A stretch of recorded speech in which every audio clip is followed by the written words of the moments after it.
I guess I need to apologize again because every time I start a new video, I remember things I didn't say before. Heck, I remember things I didn't say in the very first part, um, and hence why I needed somebody to help me write this because my brain thinking about my past is like having a bunch of blood spattered pictures, throw them into a cat filing cabinet, and then tip the filing cabinet over and then try to get all the memories out. And they're stuck in there because they're splattered with blood. You don't want to see them and they don't want to come out. And then they're mixed up anyway. So I apologize, but I'm trying. That was kind of a demented way of describing that, but it is what it is. So first I probably need to describe my mindset through most of my childhood. I was incredibly sad, and I might have said this before, but I really can't remember what I say on these things. It's like my brain goes somewhere else while I'm talking. But I was very depressed. I was always sad, um, which that's why what I meant when I said I was born with a broken heart because I don't remember a single time in my childhood being happy. I was stuck in flight mode. I always had people putting me down, chasing me, beating me up. I mean, that's all that happened, except when I was at my granny and grandpa's house. And I really truly believe that's what heaven was like. But I only got to see it every once in a while. I mean, I remember going from the smell of alcohol and marijuana and violence and fear.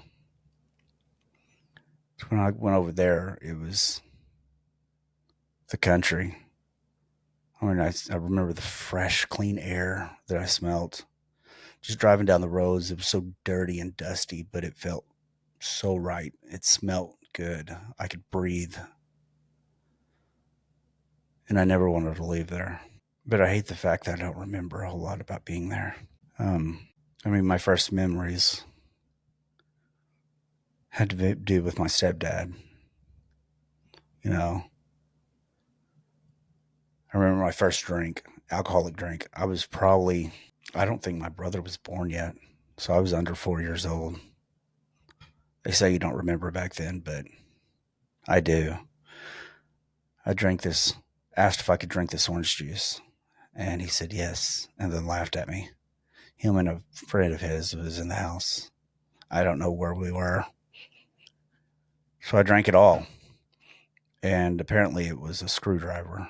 It was vodka and orange juice, I think.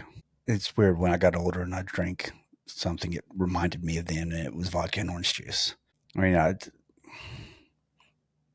when I talk about when my mother did what she did, or when she got into fights, the domestics,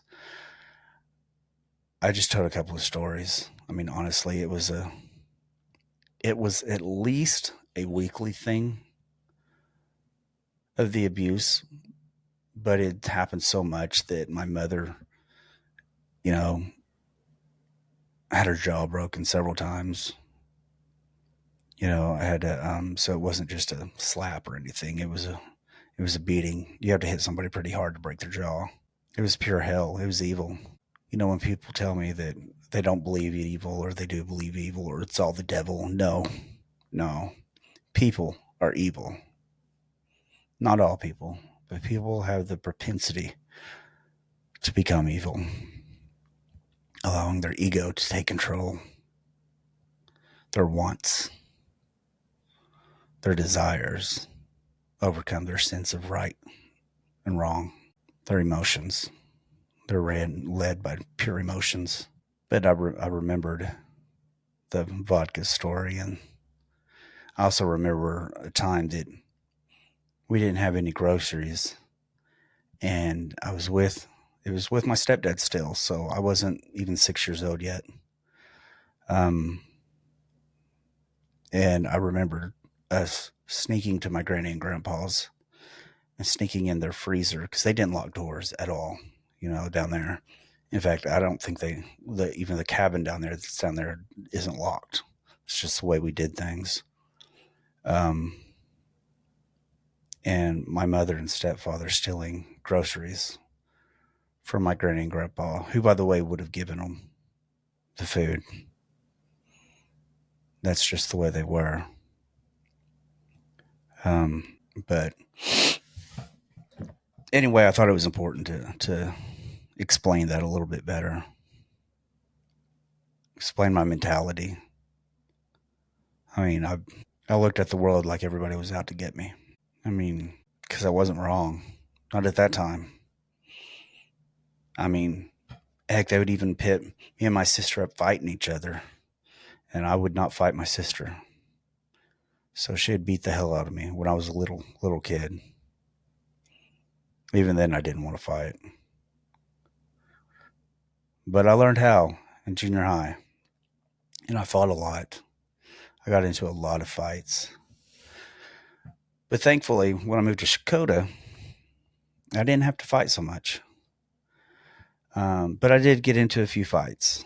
I know I mentioned that my first girlfriend was my freshman year, first real girlfriend that had my first real kiss. Uh, Ended up going to church, but see, I'd actually been to church a few times before that. Actually, I got invited to church in just about every town we lived in. There was always a Christian group that would knock on the door and ask if we wanted to go to church. And they had a good kids program. Every church says that. And so I'd go to church, and everybody asked me if I knew where I was going, to heaven or hell. I mean, could you imagine? You're living with people that should be taking care of you, but instead they're putting you through hell. You're seeing rape, attempted murders, suicides. I mean, drugs, alcohol, abuse, physical, mental, sexual. And what these people are asking you is if you want to go to heaven or hell, and do you know where you're going to go? But not one time did anybody ever ask what my home life was like. Even at school, nobody asked, nobody cared. I mean, my grades were horrible, and that should have been a sign. I wasn't dumb. I was just afraid. And I couldn't get my mind to focus on anything. Well, I moved to Dakota, and I started feeling a little more empowered. I guess you should say, prior to junior high, I was asleep until I woke up that one time and realized that I have the ability to stand up for myself. In junior high, I took that ability and I ran with it. I fought quite a bit. In high school, it was a little more tactical, more tactful. I I got my first real best friend. Well, I had what I thought was a best friend in junior high, but as soon as we weren't in the same grade, he kind of forgot about me because he got held back in the seventh grade. But I gained a group that I was with, and I was in choir, and I was in baseball, and I said some of that, but I still didn't know how to talk very well. I still didn't know how to verbally defend myself, and I remember being on a baseball trip because we'd travel, and at our away games we would stay the night at the gym usually. Actually, every time we never got hotels or motels or anything like that. But we were in this wrestling gym, and everybody was roughhousing. And this one kid came around the corner, and I pushed him because that's what we were all doing.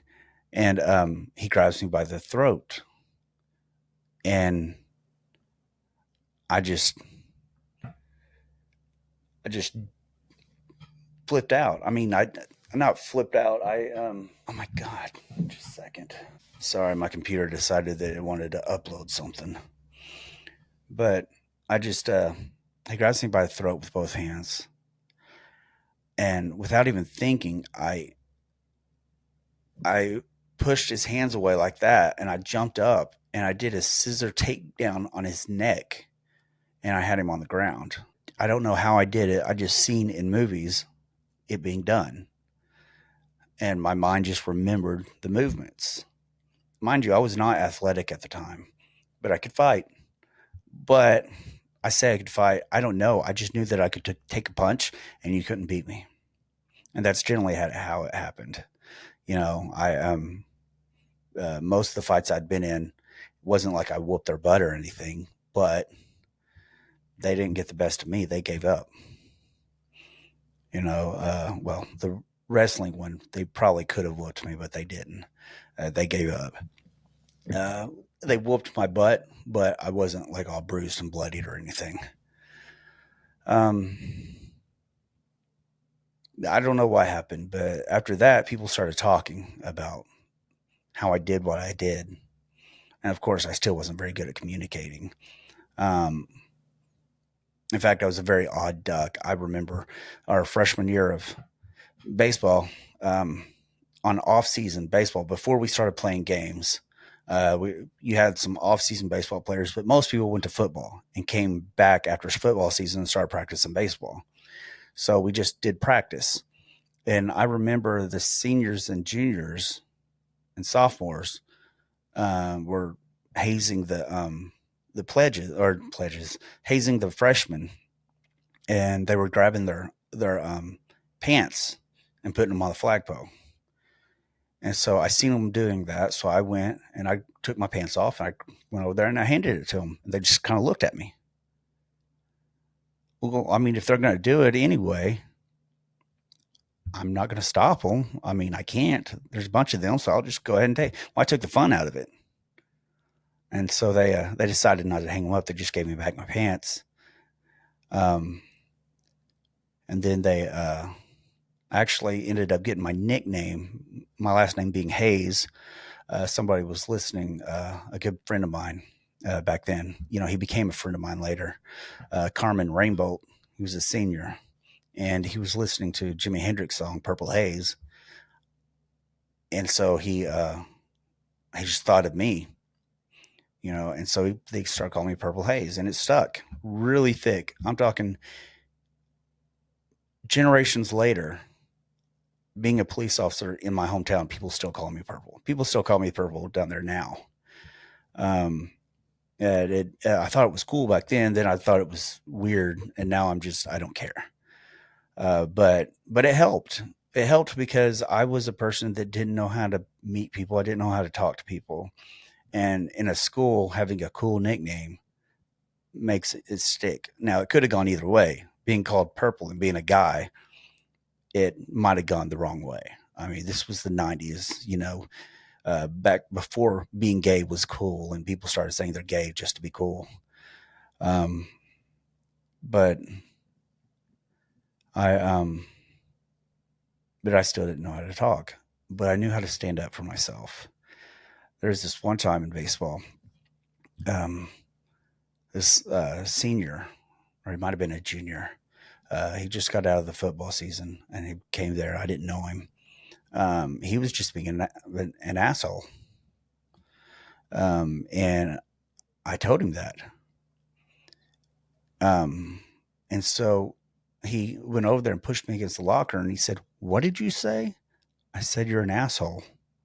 And I was really small. This guy would have killed me, but I didn't care. The way I grew up, it didn't dawn on me. I didn't think of, well, the way I grew up, that's not what my mindset was. It was just simply, that's what I said. Consequences didn't affect my head. I didn't worry about what could happen. I just knew that was the truth. We're not honest because of the consequences of being honest. We're honest because we're honest. We do right because it's right, not because of the consequences. And so he grabbed me by the throat and pushed me higher, and I'm off the ground now. And he said, "What did you say?" And I said, "Asshole." And he let go of me. And he ended up being friends with me. He ended up having respect for me. not because he thinks I could whoop his ass, but because, well, around that time is when my girlfriend broke up with me. Sort of. I mean, I broke up by me seeing her and her new boyfriend in a friendly manner. I mean, I didn't act vicious towards them. I never have. I wasn't upset with them. I don't know why, but I just knew it wasn't. It felt better that she was with him. It felt more right. Well, I ended up meeting this girl, and I'm probably backtracking because I did tell about my girlfriend, high school girlfriend, and wow, I am backtracking a lot. But anyway, I she was friends with my sister, and I ended up becoming, getting in a relationship with her. And I was so weird thinking about it now. I mean, I was so weird, but it just my world revolved around her. Now, fast forward, you know, um, I just got told I can leave the house. Mind you, I did not get kicked out of my house. I left. I didn't run away. I left. I told them. They gave me a ride. So I was not a runaway and I was not kicked out of my house. I left on my own accord. I wanted to be in control of my life. At that point, before everybody had controlled my life, I mean, my life was always controlled by somebody. I couldn't talk. I couldn't go do anything. I mean, somebody else always made the decision for me. And I couldn't do that anymore. And so I moved out on my own. Well, after my uncle drops me off, uh, that night I'm asking, I meet up with my friend. I'm like, uh, where's this house? And he showed me the house. I'm like, great. And he's like, our buddy's going to finish doing the paperwork tomorrow. And I'm like, awesome. And I picked out my room and everything. Met actually that night. I met up with my girlfriend, and I finally lost my virginity at 17 years old, and I'd been with her for 2 years. So it was, yeah. Um, and then my my buddy calls me and tells me, because I was staying the night at a friend's house, tells me that that friend that we gave our money to left. Like he took off with our money, and so we didn't have a place. And when I moved out, all of my close friends, I had a small clique. I mean, it was retarded. We called ourselves the Wolf Pack, or they called ourselves the Wolf Pack. That we were a very close knit group of people, and they quit being friends with me because they said I made a bad decision. I shouldn't have moved out on my own. When I needed my friends the most, they were not there. They left, so I didn't have any friends. I mean, it was just, and I wasn't real social with everybody else. Everybody knew me. It was like everybody in town knew me, but I wasn't close with anybody, and I didn't know how to be social, and I didn't have the confidence to go up and just talk to people. Uh, but I I took a job at the Eufaula Sonic because I was working Sonic, and trying to think. I'm sorry. So I was still able to work, and that was during the summer. Well, I didn't want to leave Shakota schools, and to be honest, I couldn't go to a different school because I needed guardians or parents to sign everything for me. I couldn't do it on my own, and so I had to stay in Shakota schools. And that was one thing my uncle said: I have to stay in school. Um, but I did, and so I ended up um, talking to my uh, brother's grandmother who had moved to town, and his step grandfather who was there.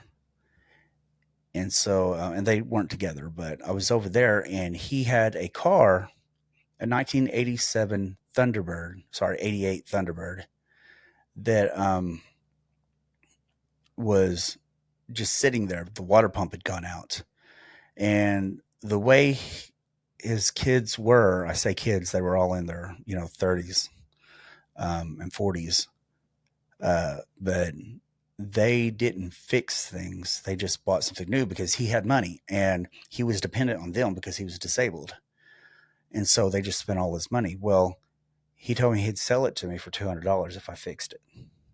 So I went out there and I worked on it and learned some valuable lessons. Like don't just start pulling out boats on a water, a uh, uh, crap, whatever, the water heater, water tank, water, whatever it is, the water cooler.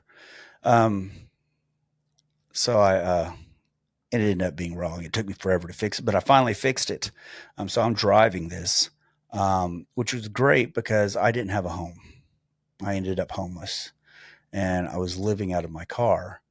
Um, but it got me to meet a lot of people on the street. In a small town, meeting people on the street is different than meeting people on the street in the city. Most of these cats had homes and everything and parents. But I started going to the parties and I discovered when I drank, I was able to talk to people. Actually, working at Eufaula taught me that because the cats in Eufaula, the workers, employees, they were all friends, close friends, and they'd go partying after the closing, and so I'd always go with them. Um, and ended up becoming very dependent on the alcohol to be social. I mean, I was drunk all the time.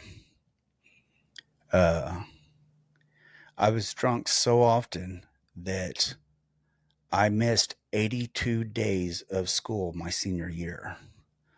But I passed because of two things. One, I still maintained a GPA and graduated with a GPA of 3.25, even though I still didn't do homework, even less now. Um, but but also because I had, I was able to get doctor's notes because I was friends with a girl who her mom was a nurse. So I was constantly getting doctor's notes to excuse me for my absences. I remember one night or one day, sorry, day I was walking the street. I'm drunk. I mean, I'm drunker than Cooter Brown.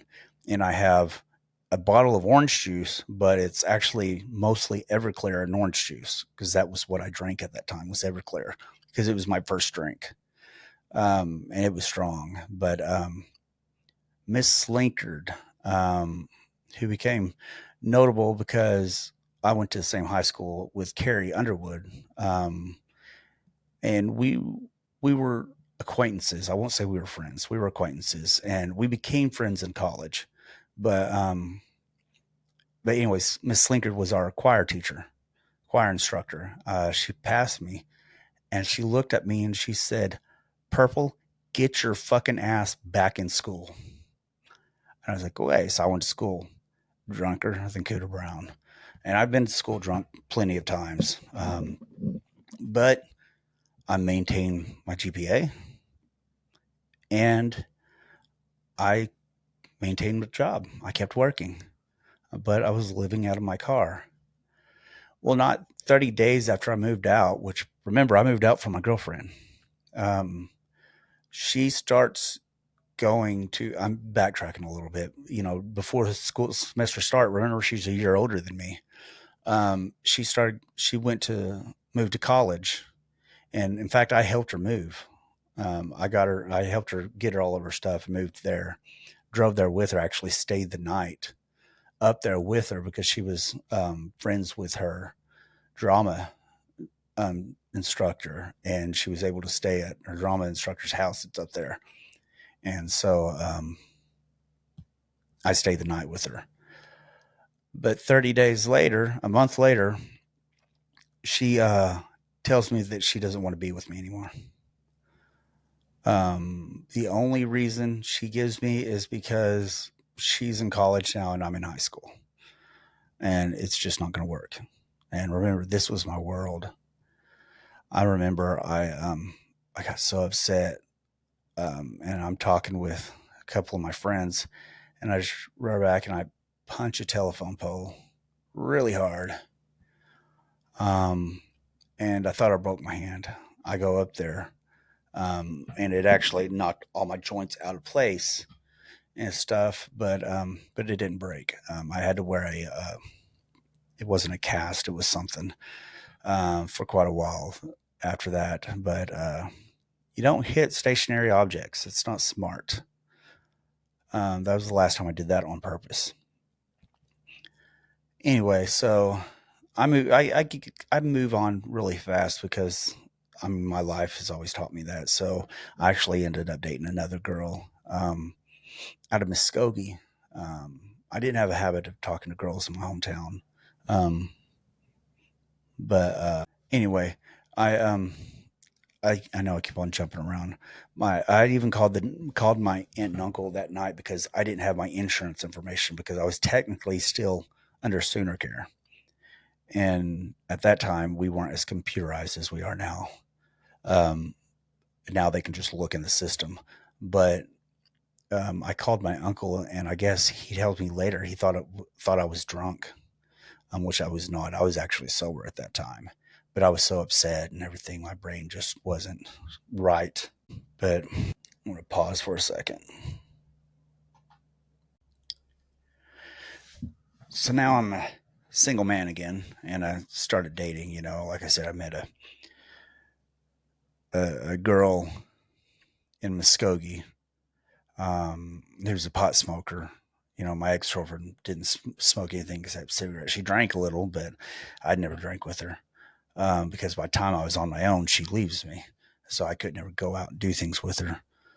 Um, but a lot of my time was spent driving back and forth, spending up my gas and everything. And I was, again, living in my car, and I was an alcoholic. Well, I was a drunk. I was this drunk 17-year-old kid living out of my car. Every once in a while, I'd stay at my step grandmother's house, but it was a really small house, really crowded. And I just didn't feel like I belonged there. Um, but they never told me what to do. That was always good, but still, you know. I talked to my brother a little bit. He was in school now down there, but he was getting in trouble a lot still. In fact, I'd heard that he was getting bullied by these two brothers. So I told him I'd meet him over there. I said, call him, tell him to meet you at a certain time. And, bring as many people as he thinks that he needs. And so we show up, and I actually showed up with a bunch of friends because the people I hung out with, they're always looking for a fight. And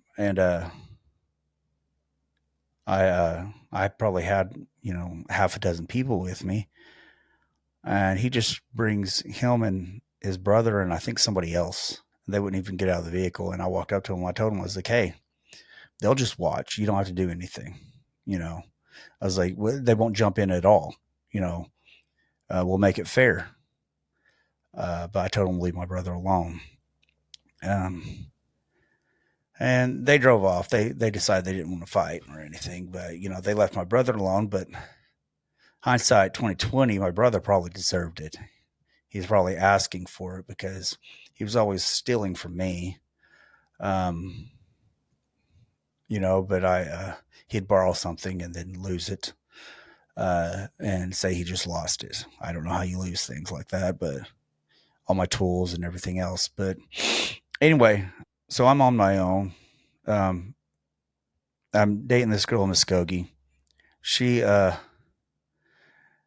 parents ended up liking me more than they liked her. At least that's the way it appeared. Uh, they didn't mind her going out as long as it was going out with me, and so I ended up being the reason why she stayed with me because you know, was because we were, she was able to go out and do things. And, and I, at that time, I still didn't smoke pot. People thought I did, especially with the name Purple Haze. But no, I just drank. Um, but I hung out with dopers. I mean, like real shoot 'em up dopers, people that did, now they wouldn't do it in front of me. They'd close the door on me because they knew I didn't do drugs. But they'd smoke pot. I knew how to make a bong, but I didn't smoke. Hung out with some pretty dark characters at that time. Uh, saw that small towns has an underbelly also. I mean, I remember there was going to be a riot, um, and the people that said they were coming after us were armed. So we had a buddy that knew somebody that had was in the military, and he'd actually stole them from the military. So we went to his house, and he had military grade weapons. So I could have bought anything I wanted in a small town, and I was a 17-year-old kid. Guns have always been easy to get. And none of these guns were legal to get. So it wasn't because they were legal. He got them illegally. As long as guns exist, they're going to be in the hands of the wrong people first. But we didn't end up needing them. But I was a wild kid. I mean, not in the ways of doing bad things. I just never thought about safety. I mean, we would go racing on dirt roads, and I would jump out of one vehicle into another in the middle of the road while we're racing. Doing 60, 80 miles an hour on a dirt road. I wasn't smart. Uh, but Tiffany was the girl's name. Not that it really matters, but she ended up breaking up with me. Um, and she instantly ended up with a boyfriend, which I didn't know that.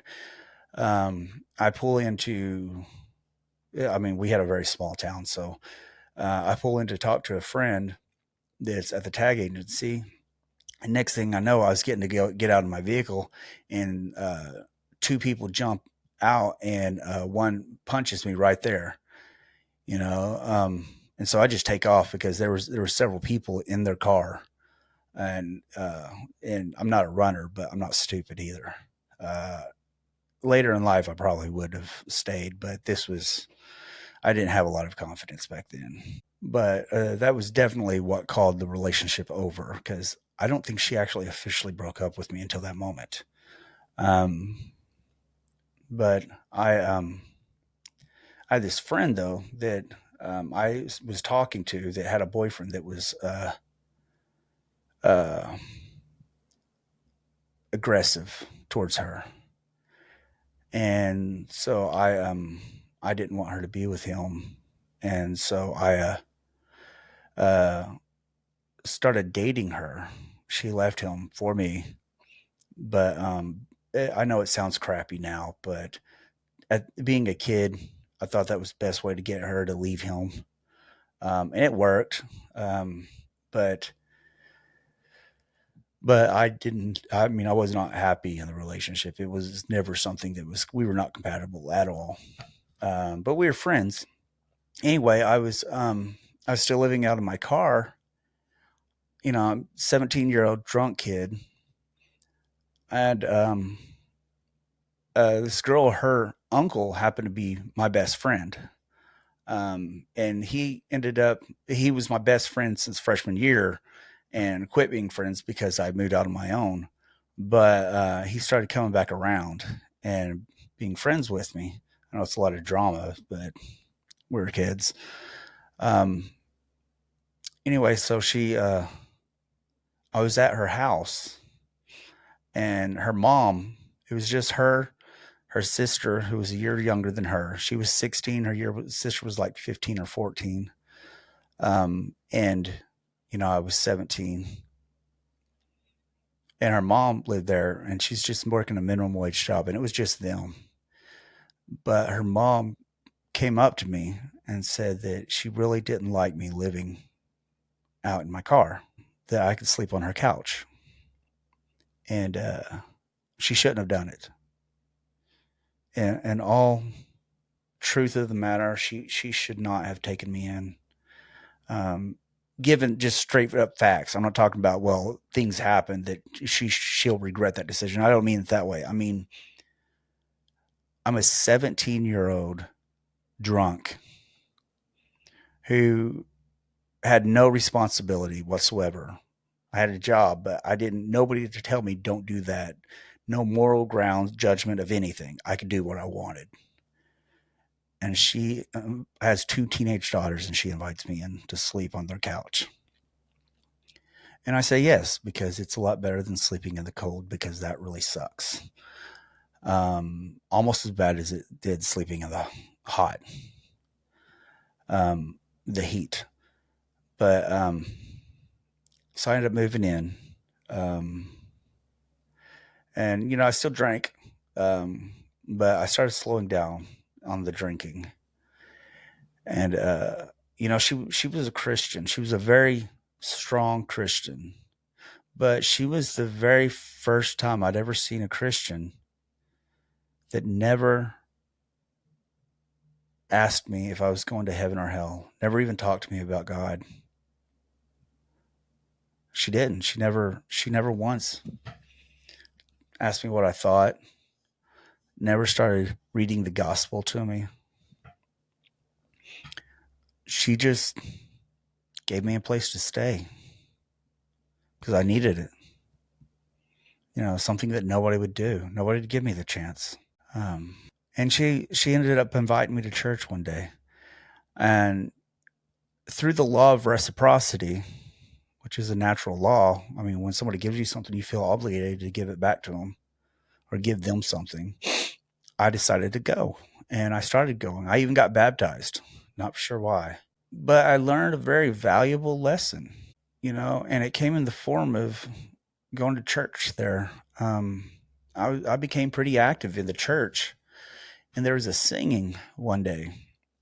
It was Saturday singing is what they call it, and they invite people from all over the place, different churches and stuff, to come sing. And I love to sing. I used to be able to sing back then, and that was my way of being able to talk to God, to express emotions, was through singing. Because I didn't know how to express emotions at the time. Hell, not that I know how to do it now. But we go there, and I'm on the list, and I tell them I want to sing "I'll Fly Away" and "Amazing Grace." They're my two favorite songs, and they meant the world to me. They just, it was just powerful. And so I got up there and I sang "I'll Fly Away," and they said it was good. I mean, I was, like I said, I was in choir. I was actually in boys. I was in made state, so I was in Oklahoma State. Uh, uh, I can't remember, honors choir student or something. I don't know. But then when I went to go sing the second song, the preacher came up to me and he said, "We're really running out of time. Do you mind not singing that second song?" And I'm like, "Okay." They don't have any time because there was a lot of singers there. Well, so they kept singing, sing other songs, stuff like that. Then after everything was done, the preacher got back up there and he's like, "I think we have time for one more song." And then he invited the choir that came from out of town. He said, "Would y'all come up here? Would y'all mind singing Amazing Grace for us?" And that may not be a big deal for an adult,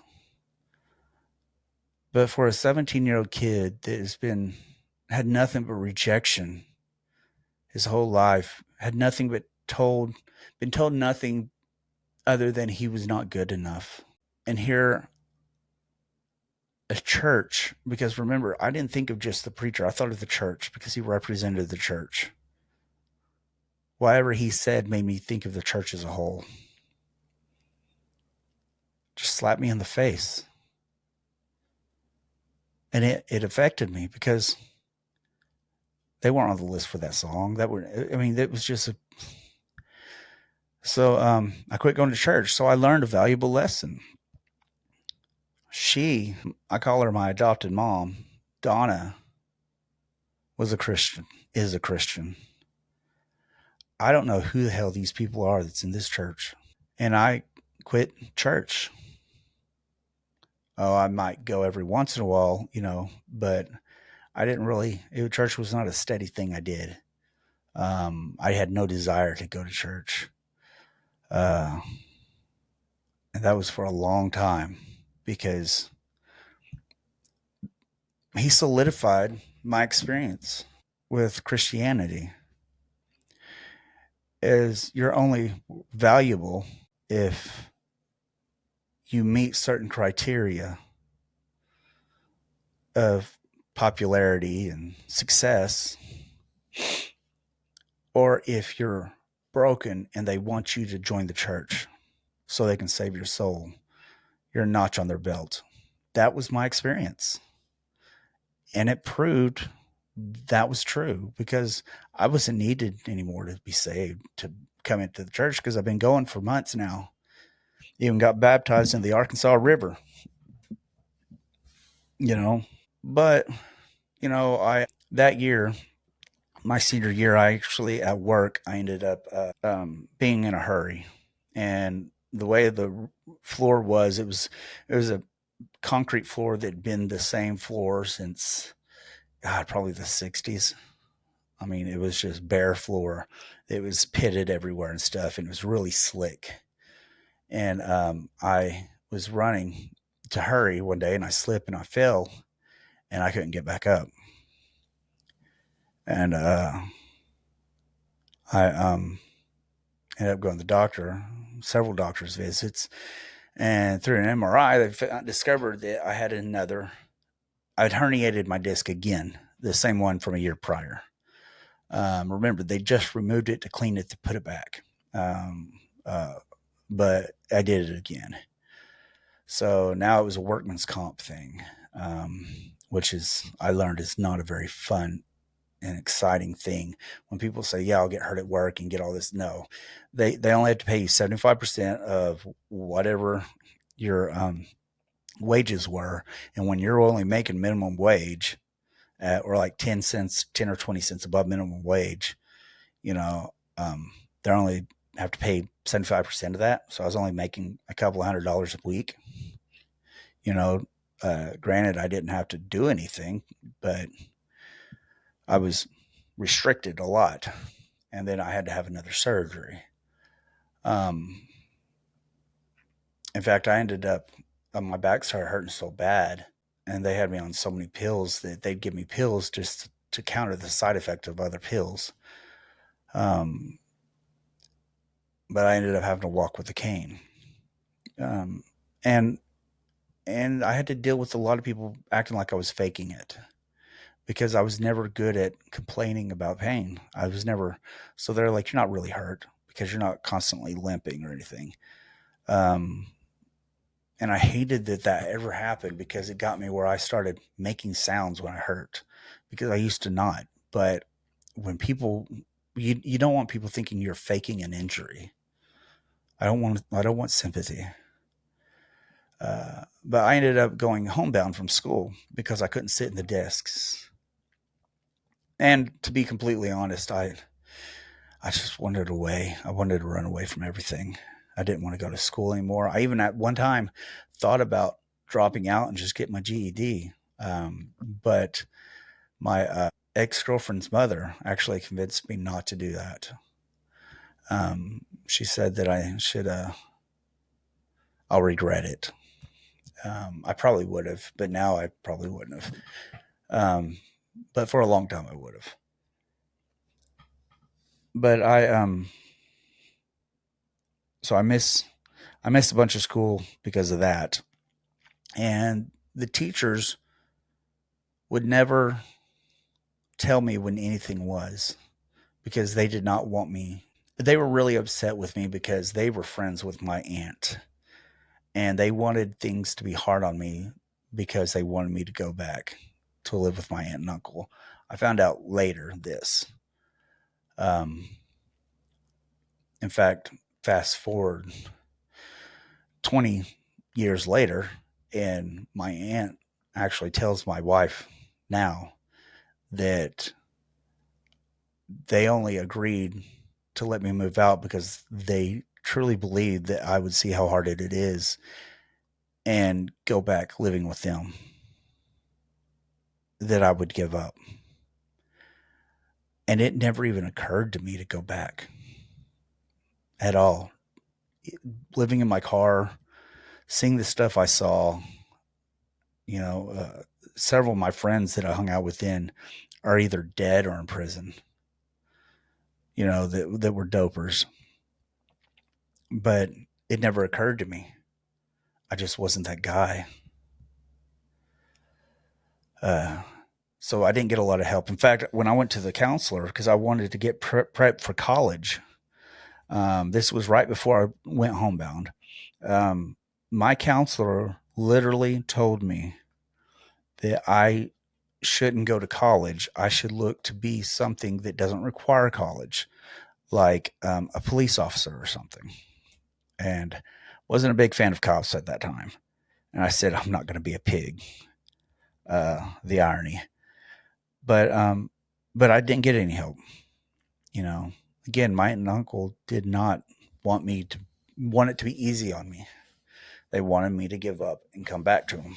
So I um I missed a lot of senior trips, senior things happening for graduation, senior pictures, stuff like that. I didn't get them because I didn't know. I didn't get to go on the senior trip because they said I was homebound and I wasn't allowed to go. Um, I missed the senior picnic because they didn't tell me about it. Uh, the problem was that I couldn't sit in a desk.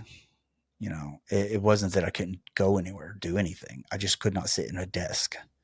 Um, uh, I needed to be able to get up and leave, and I was doing that a lot, and so I figured I might as well just stay homebound and do my work from home. And again, I graduated with a 3.25 or 28 or something, so I still had a pretty decent GPA.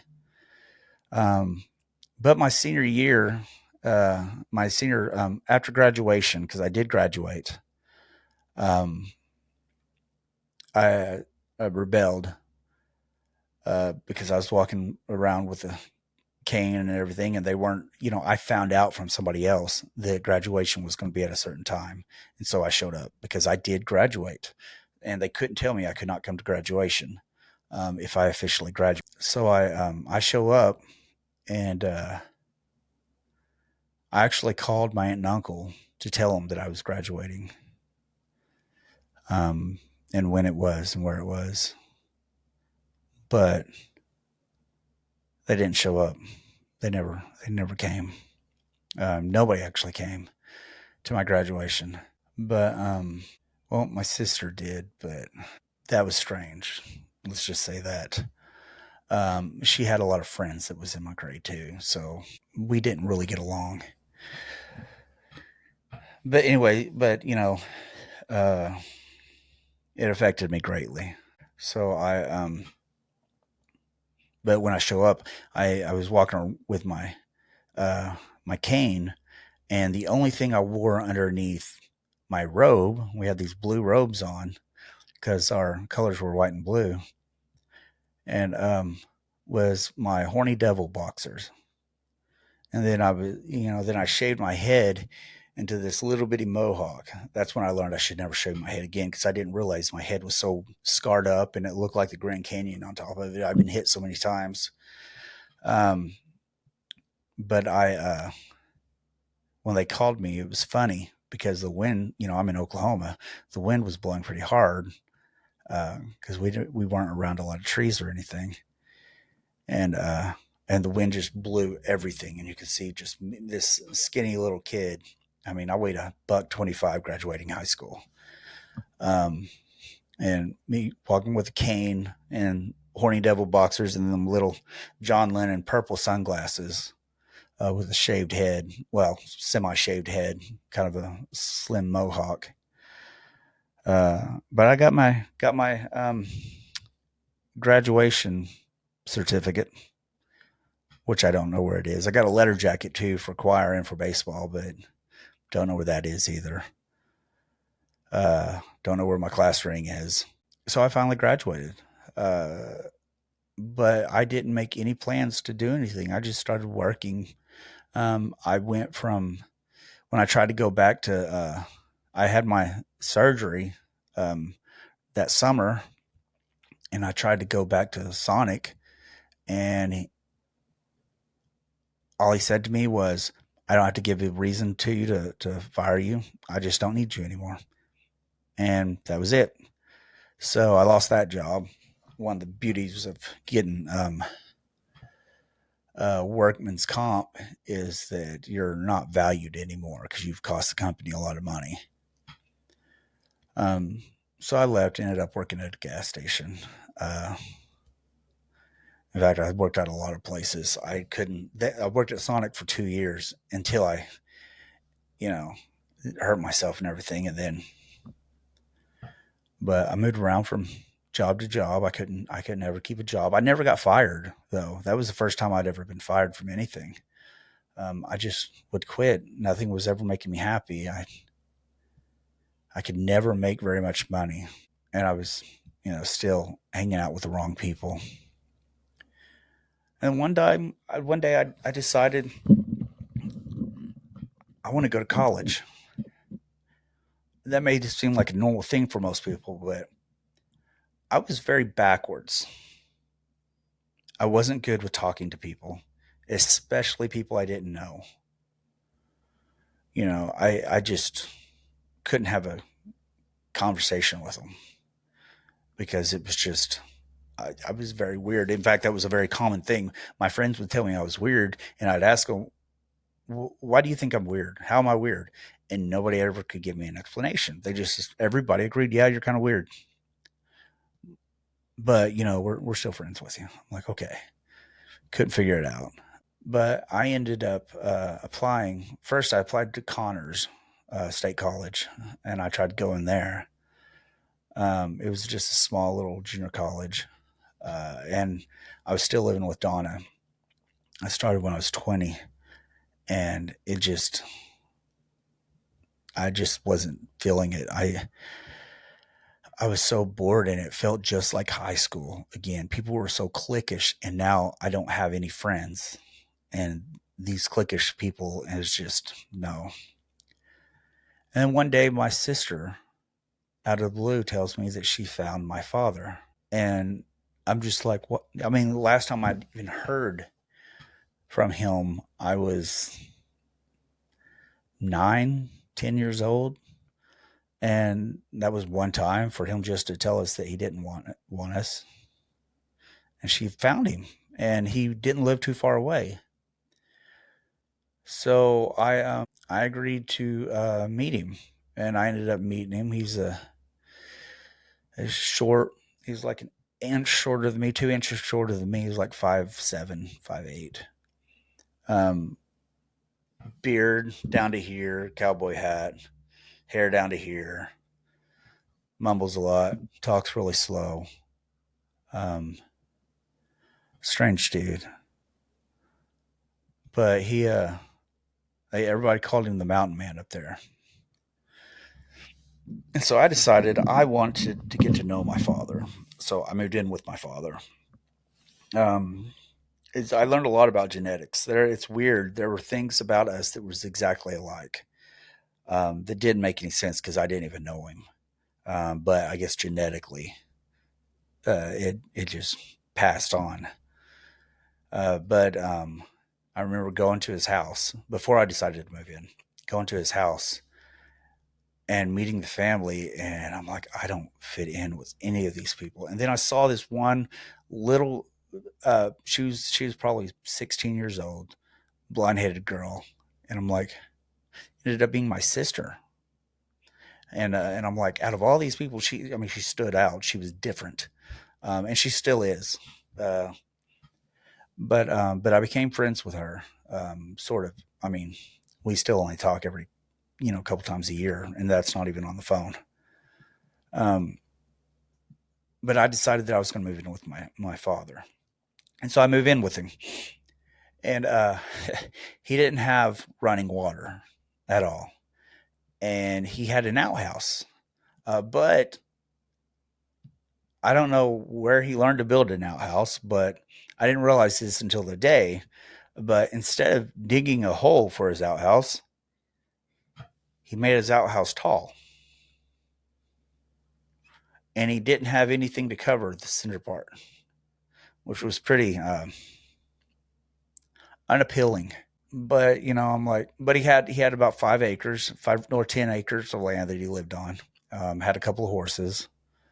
Uh, but when I moved out there, I actually bought me a horse. Moved out there, a thoroughbred, which was not a smart buy, because they're not. It was a racing. She was bred for racing, and but she was a beautiful little horse, a big horse. I mean, she was. I think she was like 17 hands tall. Um, but you could not snub her up to a post because she would break it. She'd break the harness, everything. She just um, uh, or the halter. I said harness. Um, but um, but then she runs off just a few yards. You run over there to her or walk over there to her, jump on her back, bareback, and ride her back. Um, but I really wanted to. I was always country. I'd always worn cowboy boots and everything, and I was like, I really feel close to the country, and I was like, I want to be out here. I want to move in with him, and do this. So I moved out there, and I was always going. We lived on the lake, or right by the lake, I should say. So there was a place to shower at the lake, and I'd always go to the lake every morning and shower and come back. And he asked me, he said, "What are you? Why do you keep going to the lake every morning?" I was like, "Well, I'm showering." He said, "Why?" I said, "Well, because I'm dirty." And in all seriousness, he looked at me with a straight face and said, "But you're just going to get dirty again." And I'm like, "You're right, I am." But but we would also travel to, when we wanted drinking water. Um, he would go to this one house, and this lady lived there named Sheila, and she allowed him to fill up his big, 50-gallon tank for water. That's when I met her daughter, which, I mean, who was she was old enough to be her granddaughter. The mother was old enough to be her grandparent, but it was her daughter. She was about 16 years old, um, fairly cute, but but she was really nice, really sweet girl. And I ended up being friends with her. And in fact, I was told them I was going to move out of my dad's house because it just was not working, and they had this house just right down the road that nobody was living in, that people would break in and stuff, and they said I can stay in there, and and that'll be fine. Well, I I did. I ended up moving there for just a very short minute, and I was always up there visiting Ollie. We became friends. Their part of their house was kind of an apartment, had all of its own amenities separated. Um, she said I could move in there, but I don't go over there unless I knock on the door, stuff like that. It's not like I'm living in the house with them. I'm like, okay. And so I moved over there, and I got a job, over at the Charlie's Chicken or something. I can't remember. Um, but they, I ended up being real good friends with uh, with her and everything, but something just wasn't right. And then I'd heard that my brother had come in contact with my mother, and I hadn't talked to her since I was 8. Um, and so I ended up actually moving back to Shakota and moving back in with Donna because it just wasn't working out over there. I was just, I mean, I don't know. she being younger and everything, her mom thought that I was trying something, which I wasn't at the time because I was young. Well, I just honestly I was scared to try anything, because even though 16 and 20 are is not really that big of a difference, it is a big difference at that age. It feels like it's a huge difference. And I became friends with her, but I wanted to get away from that situation. So I moved, and I already quit drinking by this time. I mean, I drink every once in a while, but uh, in fact, I turned 21 when I lived down there, and her mother took me to the bar. Her mom was always going to the bar. She wasn't a drunk or anything. She drank a lot, but it wasn't. She hung out at the bar a lot, but she didn't get drunk all the time. It was more of a weekend drunk thing. She was an older lady, uh, but when I moved back into Donna's house, I met my mother again. Kind of find out my mother had been there for a while. Um, I just never saw her. Uh, but whenever I started hanging out with her a little bit more, and she had a boyfriend that was not a good person. I just got that ick feeling about him. Um, it just, I don't know, like a very dark energy. Uh, like he wasn't right in his mind. But one day she decided to ask if she could borrow my car because hers broke down. And so I was like, yeah, you can borrow my car. But don't drink in it. Don't. I was like, and so she comes back and she's drunk. I mean, she's fallen over drunk and she'd been driving my car. And I said, that's it. So I quit talking to her as quickly as I stopped talking to her, or started talking to her, I should say. I quit talking to her as quickly as I started. So that was a very short time. And within, I ended up breaking up with that girl that I moved in with. Actually, I should back up. I broke up with her 2 weeks after I moved into the house, um, or a week after, or something, just because I did not want to live in the same house and date her daughter. I thought it was wrong. So that had been years before this. So, but Donna claims, I mean, Donna saved my life. She claims I saved hers, but honestly, I made her life hell. I think I did. She says that I gave her the confidence that she didn't have. I talked to her all the time. You know, I never had anybody to talk to. Nobody would talk to me. But again, I'd always wanted to make something out of my life, and I knew that no, I was going nowhere. I'm 21 years old. I can't work a job that makes any money. Uh, I've had 2 back surgeries now, and so sorry, my dog was scratching at the door, and so it threw me off. Um, so I decided that I want to go back to college. I tried at Connors, but I said I'd half-hearted trying. I didn't go all the way. I said I need to move to college and drop everything and just go, which was a very, very strange thing because again, I was very backwards. I didn't talk to people. I didn't know people. I read a lot. I was a book nerd back then. A habit that I learned from when I was grounded to my room all the time. But this time, I only read nonfiction books, and I was constantly reading nonfiction. But I started getting interested in things more than Christianity. I started studying Buddhism and Taoism.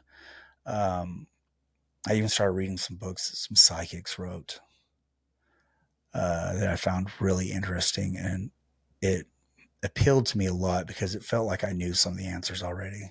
Like I knew that about the other side, about heaven. But in Christianity, they don't talk about that because the streets are paved in gold, which I always thought, why do we need gold streets? I didn't get that. What would we need with money? You know, it a mansion. Why would we need a mansion? These things just didn't make sense to me. I started having a lot more questions than I had answers. And so I started researching, but I knew I needed to leave. I'd lived with Donna for a good part of 17, 18, 19, 20. Yeah, almost 5 years. I lived with Donna and I didn't live with her for just like a 3, 4 week period of time. When I lived up there with my dad and by my dad's. But it was time for me to move. It was time for me to go. And so I applied to NSU and I got in. I mean, I had a pretty good GPA. Um, and I get in and I get a room, a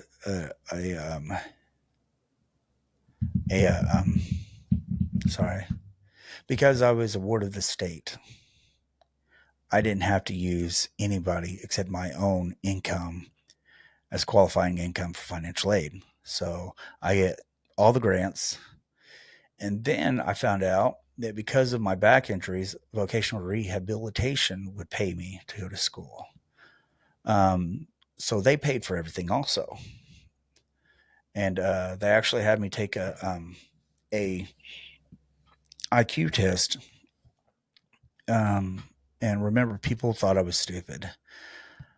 And I took this IQ test, and it was 161.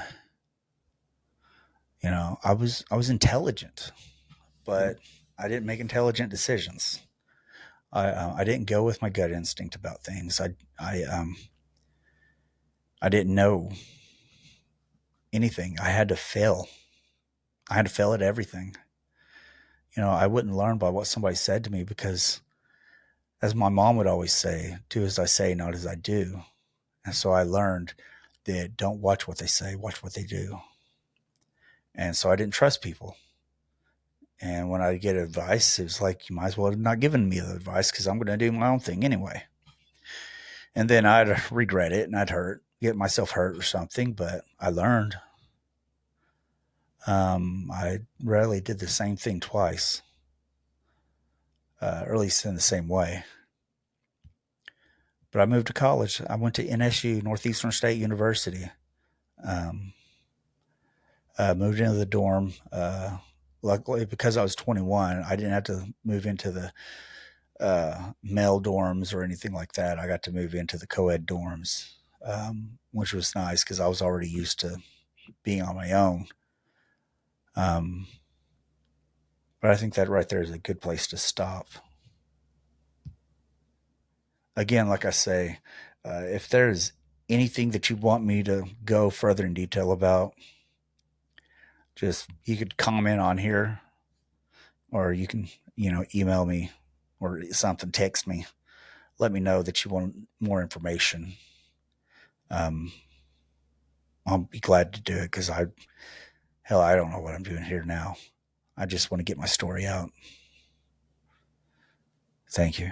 God bless.